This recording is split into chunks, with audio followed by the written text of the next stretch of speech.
Այսօր որոշել եմ պատրաստել հայկական ավանդական հաճարով փլավը, նախօրոք մաքրել եմ և լվացել եմ հաճարը։ Հիմա լցնելու եմ կաթսայի մեջ,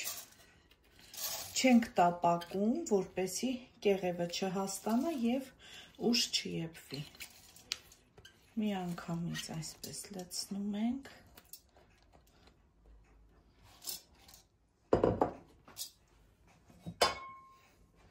Սառը ջուր ենք լցնում, մի քիչ, որ իրեն ծածկի և դնելու եմ եփվի։ Զուգահեռ պատրաստելու եմ նաև սոխառածը, մինչև դառնա ոսկե գույն սոխը։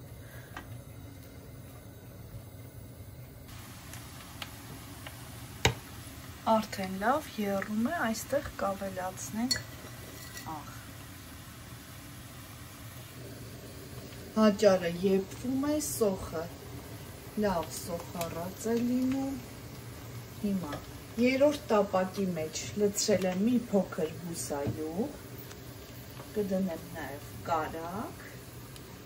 և սունկը։ Վերցրել եմ ամենամանր սունկը, չեմ կտրատում, հենց այսպես տապակելու եմ,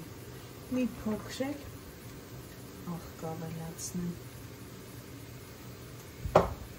Խառնելու ենք անընդհատ, որ բոլոր կողմերից լավ տապակվի սունկը։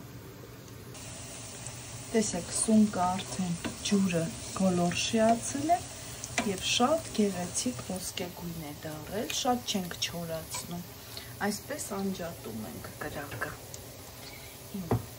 Մեր հաճարն էլ է արդեն եփված, սոխառածը լցնում ենք հաճարի վրա։ 5 րոպե էլ այսպես սոխառածով լավ համերը իրար է հաղորդում մեր հաճարը։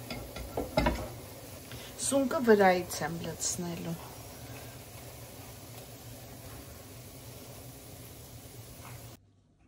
Վերջ արդեն պատրաստ է, վրայից էլ առանցին լցրեցի սունկը։ Ես առանցին եմ եփում, այդպես ավելի համերը լավ է ստացվում, թե սունկը, թե սոխառածը։